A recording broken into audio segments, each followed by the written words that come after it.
Thank you, Coach Roland, na nabigyan ako ng chance na magsalita dito. So anyway, magandang buhay sa ating lahat. Magpakilala muna po ako. Ako nga po pala si RC Adani, isang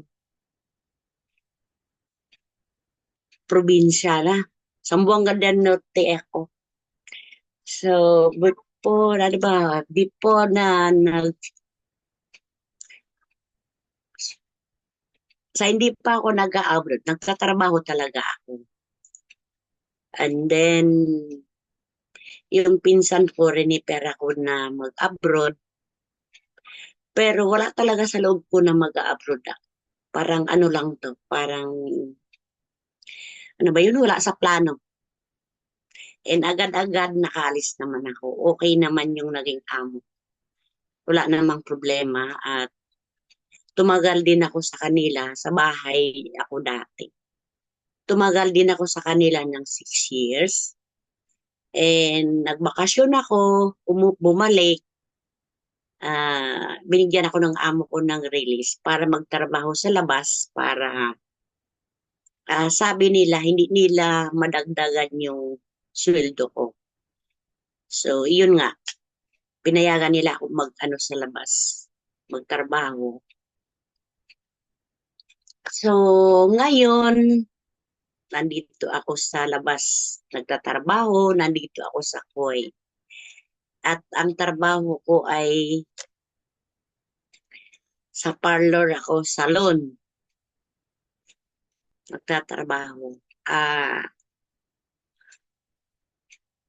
ano na ba? Sobra 20 years na ako dito sa Kuwait. 27, I think. O parang ganun.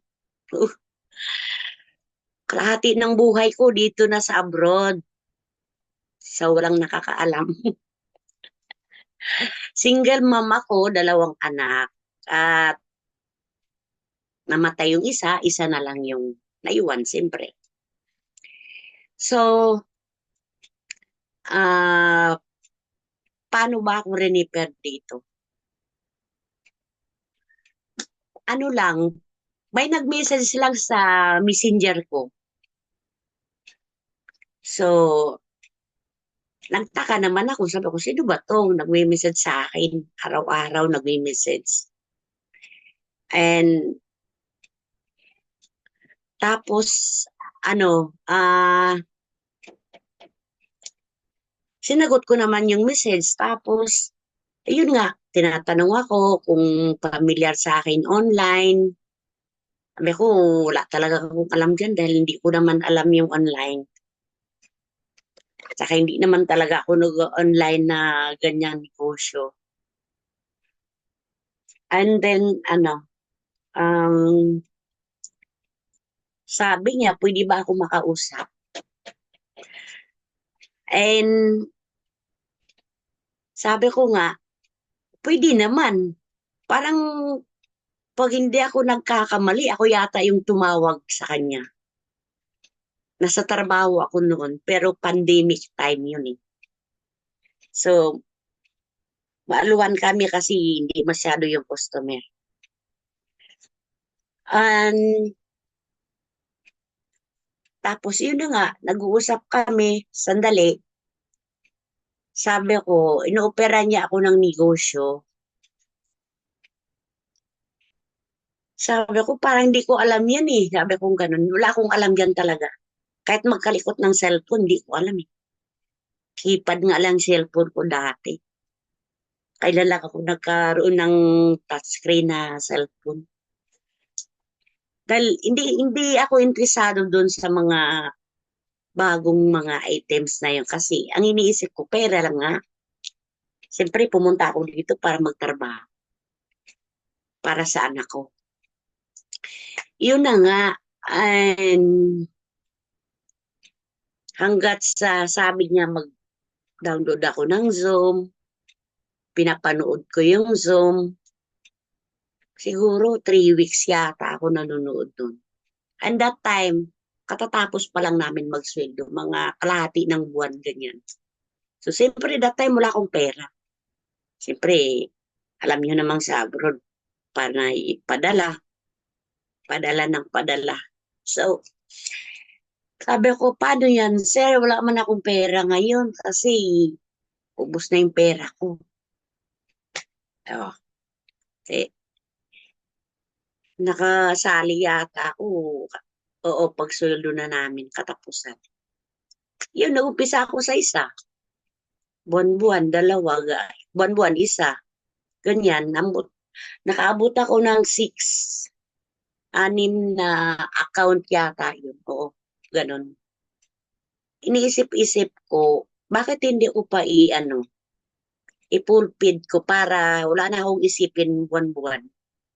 So sa madaling salita, nang hiram ako sa amo ko, pinahiram naman ako.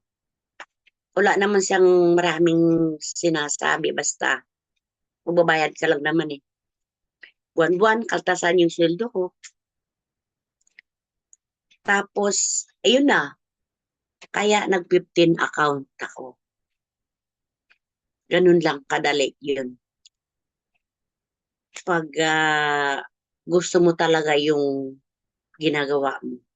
At para naman sa kapakanan ng pamilya mo, hindi ka manghihinayang sa pera. And ano pa yun? Tapos ano na nga,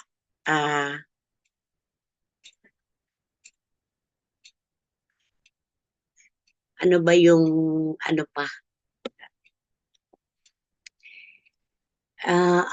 Yung yun na nga, nag-worldwide top earner ako, paano ko ginawa? Kumuha na naman ako ng 7 account. Binigyan ko ng account yung anak ko. So, kaya ako, worldwide top earner ako. So, yun na nga,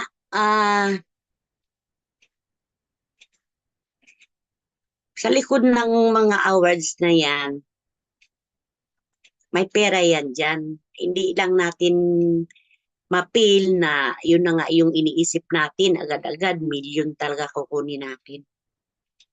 Hindi naman mangyayari yun sa isang bagsakan lang. Kailangan paghihirapan mo muna yan.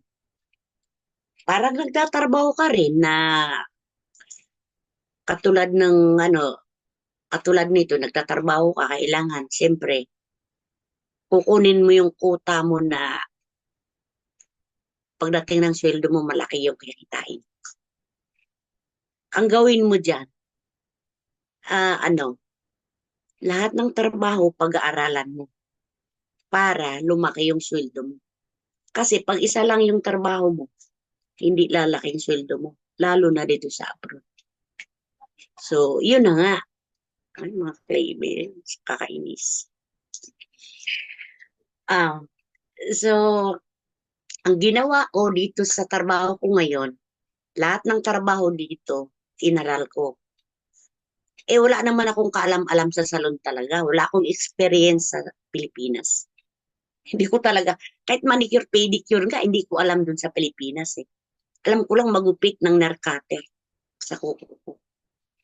Pero big sabihin na katulad na sa salon, hindi ko talaga, wala akong kaalam-alam dyan. Dito na lang ako natuto. Siyempre, gusto mo ng trabaho eh. Kailangan pag-aralan mo talaga. Yung ginawa ko dun sa waxing, alam nyo, pinag-aralan ko yung sarili ko. Yung waxing na dinidikit ko sa balat ko tapos tatanggalin. Hanggat sa matuto ka. So, kahit mag-demand ka na ganito yung suldo na gusto mo, hindi makaangal yung amo mo.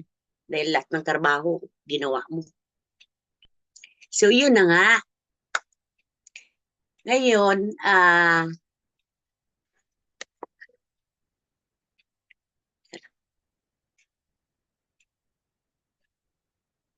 And gusto ko rin magpapasalamat sa nag-invite sa akin dito, no?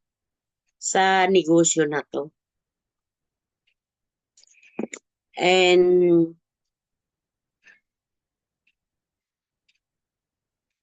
kaya naka-join ako dito sa Massive Pro. So gusto ko rin magpasalamat sa nag-invite sa akin dito, no? Kay Coach Roland Malasati. Maraming salamat sa iyo, Coach. And sa mga OFW naman, yun na nga, paulit-ulit sinasabi ko na um, kailangan mag-invest tayo para mayroon naman tayong asahan pagdating ng panahon na uuwi tayo ng Pilipinas. Hindi lang tayo yung bigay ng bigay. Pagdating natin sa Pinas, wala. Tayo rin ang kawawa. So, katulad ngayon, ako, hindi naman sa pag-ano dati kasi, lahat kasi binibigay ko kasi alam ko yung kalagayan nila sa Pilipinas. So, binibigay ko ano yung manghihiram.